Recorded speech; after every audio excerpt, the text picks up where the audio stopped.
Assalamualaikum warahmatullahi wabarakatuh. Kami dari kelompok 2 yang beranggotakan Devi Melidawati, Muhammad Ali Farhan, Reza Mahensyah, dan Sultan Berhani. Saya akan menjelaskan tentang interaksionisme simbolik Erving Goffman, tentang diri dan karya Erving Goffman. Diri, self, atau kedirian adalah konsep yang sangat penting bagi teoritisi interaksionisme simbolik Bruder 1998. Rock menyatakan bahwa diri merupakan skema intelektual interaksionis simbolik yang sangat penting. Seluruh proses sosiologis lainnya dan perubahan di sekitar diri itu diambil dari hasil analisis mereka mengenai arti dan organisasi. Mendefinisikan konsep cermin diri sebagai imajinasi yang agak definitif mengenai bagaimana diri seseorang, yakni gagasan yang ia sediakan yang muncul dalam pikiran tertentu dan semacam perasaan diri dari seseorang yang ditentukan oleh sikap terhadap hubungan pikiran dan perasaan dan pikiran orang lain. Konsep diri, kuli, dan konsep myth sangat berpengaruh terhadap perkembangan konsep diri teoritis interaksionisme simbolik modern. Blumer mendefinisikan arti dalam pengertian yang sangat sederhana. Apa saja yang diketahui orang lain itu berarti bahwa hanya manusia yang dapat menjadikan tindakannya sendiri sebagai objek. Ia bertindak terhadap dirinya sendiri dan membimbing dirinya sendiri dalam tindakannya terhadap orang lain atas dasar pemikiran dia menjadi objek bagi dirinya sendiri. Karya Erving Goffman. Karya terpenting tentang diri dalam interaksionisme simbolik adalah Presentation of Self in Everyday Life tahun 1959 oleh Erving Goffman. Konsep diri Goffman sangat dipengaruhi oleh pemikiran myth, khususnya dalam diskusi mengenai ketegangan antara diri spontan, I, dan me, diri yang dibatasi oleh kehidupan sosial. Ketegangan ini tercermin dan pemikiran Goffman tentang apa yang disebutnya ketidaksesuaian diri manusiawi kita dan diri kita sebagai hasil proses sosialisasi.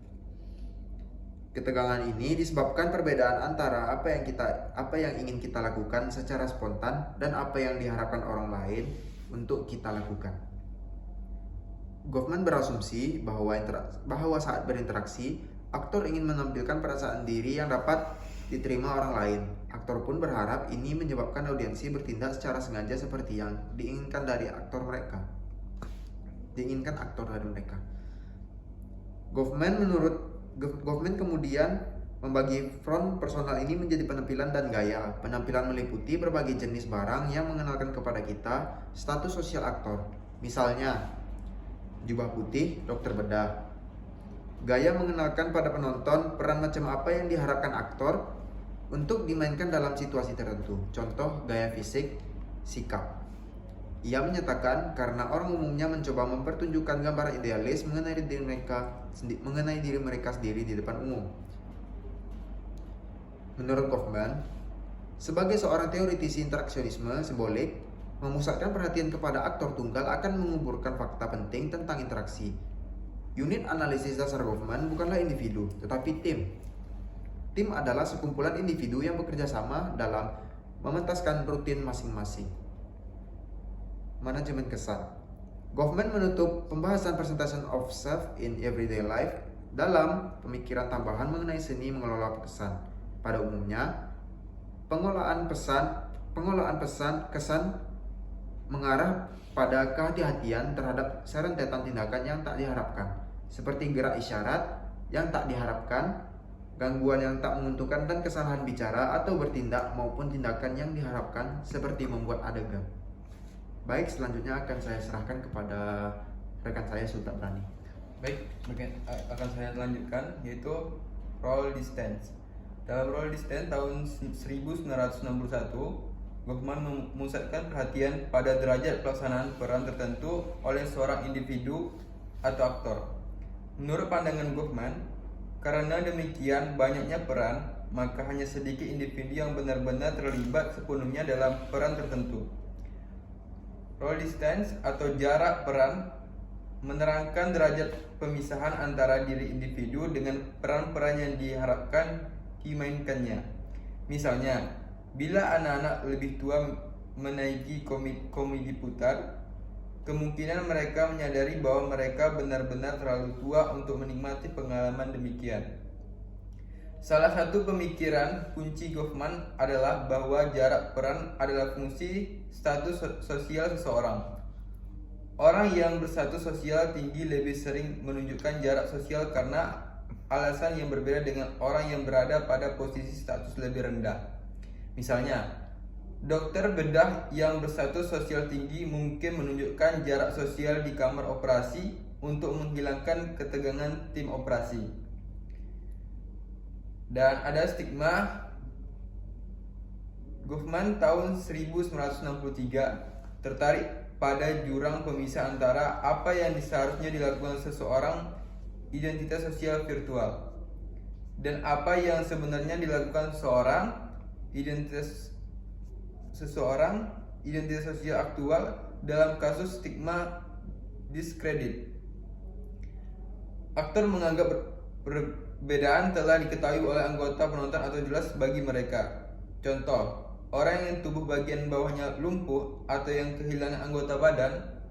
Stigma discreditable adalah stigma yang perbedaannya tak diketahui oleh anggota penonton atau tak dapat disarankan oleh mereka. Misalnya, seorang homoseksual. Nah, analisis kerangka atau frame analysis.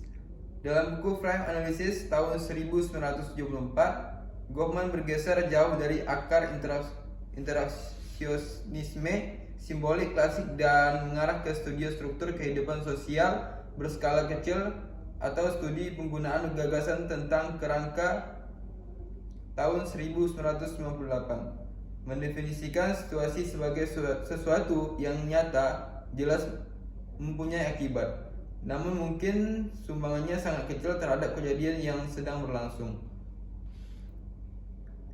Philip Manning tahun 1992 memberikan contoh bagaimana kerangka yang berbeda diaplikasikan pada sekumpulan kejadian yang sama akan dapat membantu memberikan makna yang sangat berbeda atas kejadian yang sama. Contoh, apa yang akan kita lakukan ketika melihat seorang wanita memasukkan kedua buah arloji ke dalam sakunya dan meninggalkan toko tanpa membayarnya?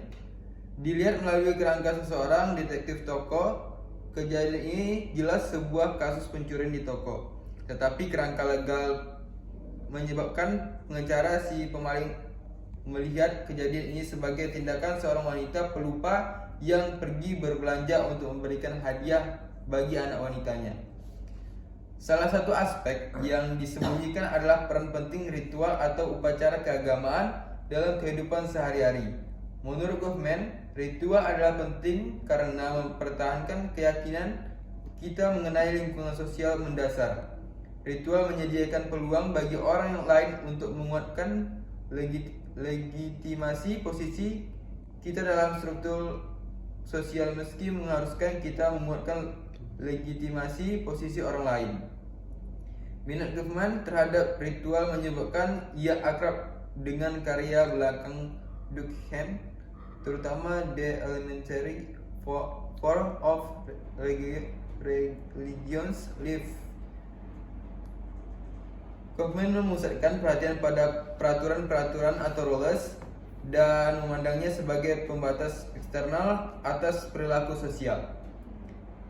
Goffman menekankan keterbatasan gagasan Durkheim yang menyatakan peraturan adalah pembatasan yang menentukan perilaku, dan sebaliknya menyatakan bahwa kita sering mengabaikan atau menyalahgunakan peraturan dengan maksud untuk membatasi tindakan kita. Sebenarnya, sejalan dengan pemikiran modern, menurut Goffman, peraturan dapat menjadi pembahasan dan sekaligus menjadi sumber daya yang dapat kita manfaatkan dalam interaksi sosial. Baik, sekian. Sekian itu saja yang dapat saya dan rekan saya Sultab sampaikan tentang interaksionisme simbolik Erving Goffman.